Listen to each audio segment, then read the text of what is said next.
Stuart Gordon directed some of the best, most popular H.P. Lovecraft adaptations ever made, starting with the 1985 classic Reanimator. A decade after making that movie, he returned to Lovecraft to tell a much darker, even nastier story. The story of a hideous man who has lived an awful life of confinement and torture. And when he escapes, a bloodbath ensues. It's the story of a man known as the Castle Freak, and it's the best horror movie you never saw.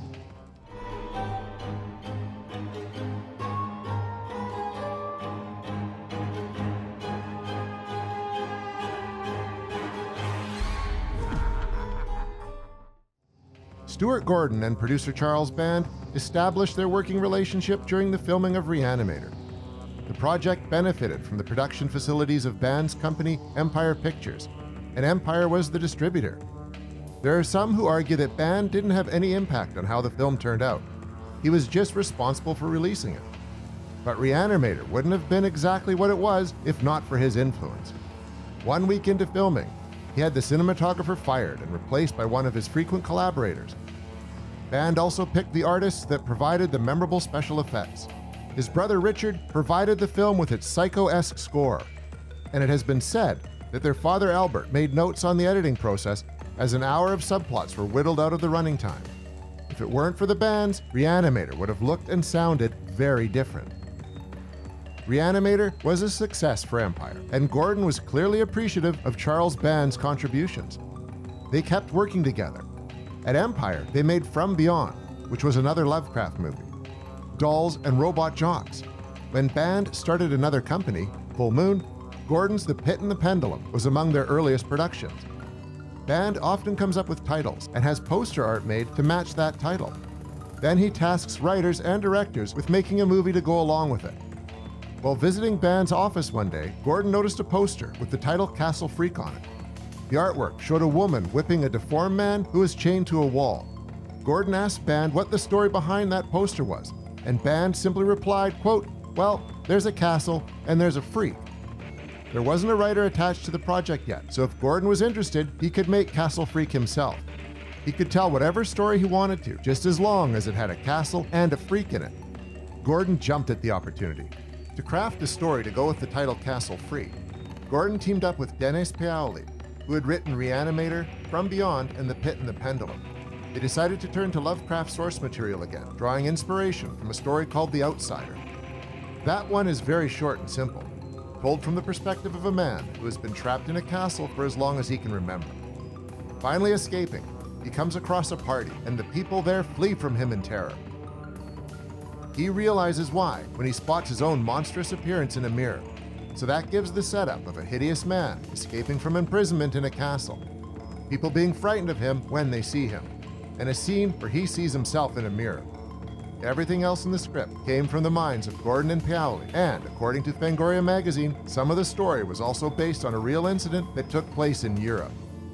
The film centers on an American family, the Rileys, John, his wife Susan, and their teenage daughter Rebecca. John unexpectedly inherits a castle in Italy from a duchess he didn't even know he was related to. So he takes his wife and daughter to check the place out while making plans to sell it. Soon they come to suspect that there's someone in the castle with them, other than the housekeeper. The viewer knows for sure that there is, because we saw the Duchess whipping a man she has chained up in a cell in the castle, far from the other living spaces. She dropped dead from the exertion of this particular whipping session. That man, the Castle Freak, has been locked in his cell without food since she died. He's hungry and lonely. We'll eventually come to find out that the Castle Freak is the Duchess's son, Giorgio. Her husband abandoned the family when Giorgio was a child, going off to America with the Duchess's sister. The Duchess told the world that Giorgio died soon after, but she actually locked him in a cell, whipping, mutilating, and torturing him for the heartbreak and humiliation his father had caused her. Giorgio's been chained up in that cell for over 40 years. But when the Rileys move in, he escapes from his shackles by breaking and gnawing off his thumb. His life would have been a lot better if he had thought to do that 40 years ago. But hindsight is 20/20. Emerging from his cell, he takes an obsessive interest in Rebecca. Of course, she doesn't reciprocate his feelings, which is a very good thing since the Castle Freak happens to be her uncle. Yes, John is the son of the Duchess's sister and her ex-husband. He was completely unaware of his parents' sordid history and definitely didn't know he had a half-brother chained up in a castle in Italy. Giorgio brings plenty of horror with him when he escapes from his cell. He does some terrible things, but the scenes of the Rileys interacting aren't very pleasant either. That's because John is a recovering alcoholic. Not long ago, he was driving under the influence with his children in the car, Rebecca and her younger brother JJ. And when the car crashed, Rebecca was blinded and JJ was killed.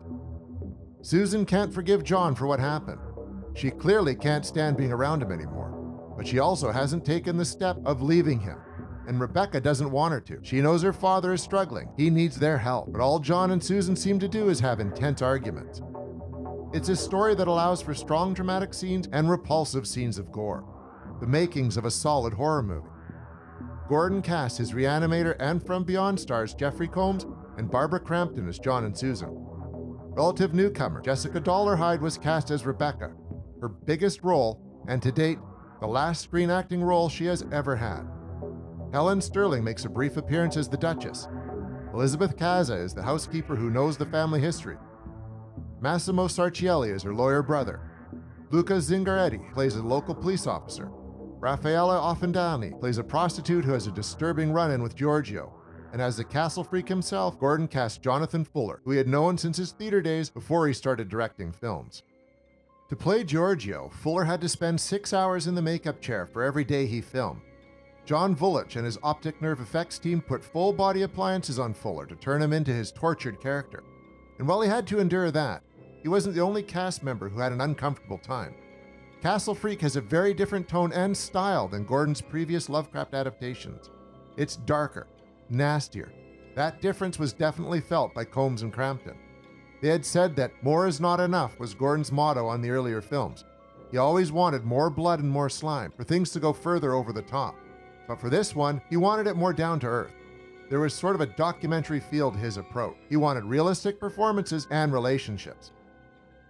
As Crampton told Fangoria magazine, quote, "Castle Freak preys on human weaknesses in a crude, realistic way." During the Video Zone making of documentary, Combs said, quote, "Sometimes when there is humor to be had in scripts, Stewart has a way of keeping the set kind of light, joking, laying back, and making everybody feel real comfortable. That wasn't really the case on this film. It's much more serious." Combs seemed to be especially tormented by the mindset of the character he was playing. He couldn't settle down and have a good time on set. He told Fangoria, quote, "I can never really release myself from the terrible things my character feels guilty about." Shot on a budget of $500,000, Castle Freak was filmed in Italy during the summer of 1994 at a castle that Charles Band actually owned at the time. A castle that served as a filming location for several of his productions, including Gordon's own The Pit and the Pendulum. Despite Castle Freak's discomforting subject matter, filming went rather smoothly, even though the last day was a 22-hour scramble to vacate the castle before a large group of Band's family and friends moved in for a visit. The real trouble arose in post-production, as that's when Full Moon's distribution deal with Paramount Pictures fell apart. Paramount was deeply involved with the workings of Full Moon during the years of their deal, which started in 1989. 10 to 20 people had a say in every decision. Band had to meet with marketing, PR, and distribution people multiple times a month. But he had gone into production on Castle Freak without telling Paramount about it. He had promised Gordon final cut and that the movie could be unrated like Reanimator. Gordon was hoping for a theatrical run, although even Combs doubted that the movie would be accepted by many, if any, theaters. But the road to get Castle Freak into the world was bumpier than even Band expected. Viacom had merged with Blockbuster and purchased Paramount for $10 billion. The executives Band worked with were replaced, and the new regime at Paramount wasn't interested in Full Moon. The company was behind on film deliveries, there were money problems, and what the hell was Castle Freak?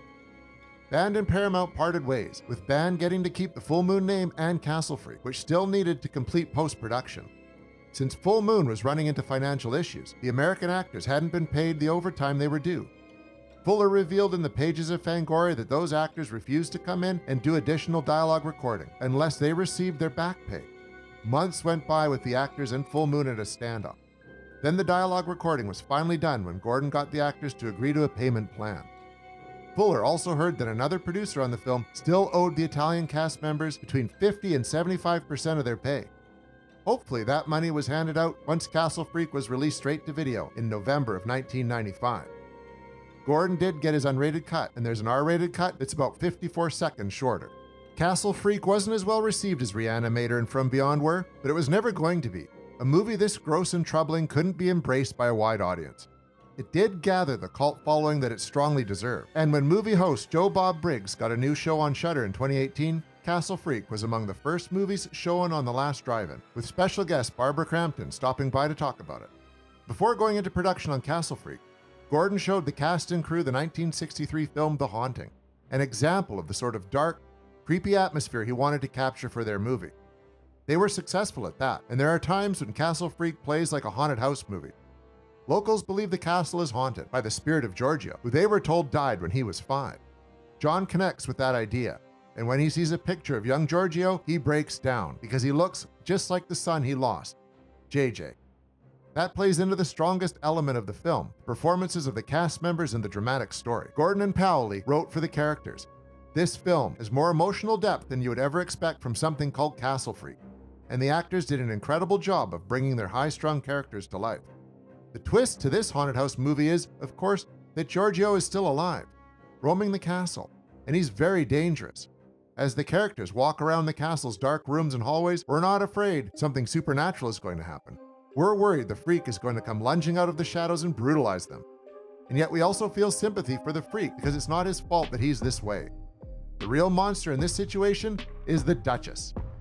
Giorgio's mother even went so far as to castrate him during his decades of torture, which is an important thing to keep in mind when we see him get his mangled hands on a female. After watching John get frisky with a prostitute he brought back to the castle, the freak captures the woman. He tries to copy what he saw John do with her, but he can't have sex, and he doesn't understand that you're not supposed to actually bite someone's nipple off. There's a famous moment where we see the freak with his face buried between the prostitute's legs. And if you don't understand what he's doing there, Joe Bob explained it well on the Castle Freak episode of The Last Drive-In. Castle Freak is a movie that disturbs and disgusts with equal measure. It's not a movie to put on when you're looking for feel-good entertainment. But if you don't mind wading through depression and gore for 90 minutes, it's well worth checking out. It's one of the strongest films on Gordon's impressive resume, and it's a great showcase for the skills of his cast. Gordon thought he had lucked into a franchise with this one. He thought there could be Castle Freak sequels, that Giorgio would join Freddy and Jason as a genre icon. That wasn't meant to be. While Gordon would go on to tell more Lovecraft stories, Dagon and Dreams in the Witch House, he never did make a Castle Freak 2. But the freak did eventually come back in a way in 2020. Crampton returned to the concept to produce a remake of Castle Freak, or as she described it, a reimagining, as that film took a very different approach to the material and dug deeper into Lovecraftian mythology. Given that she chose to go back to Castle Freak after so many years, it's clear that the story really stuck with her. And if you watch it, it will get under your skin and stick with you too. Thanks for watching our show. If you like what you see, please subscribe to our JoBlo Horror Originals channel. Tell your friends who like this sort of content, and turn on the bell to receive notifications for all our latest videos. We're an independent company, and we appreciate all of your support.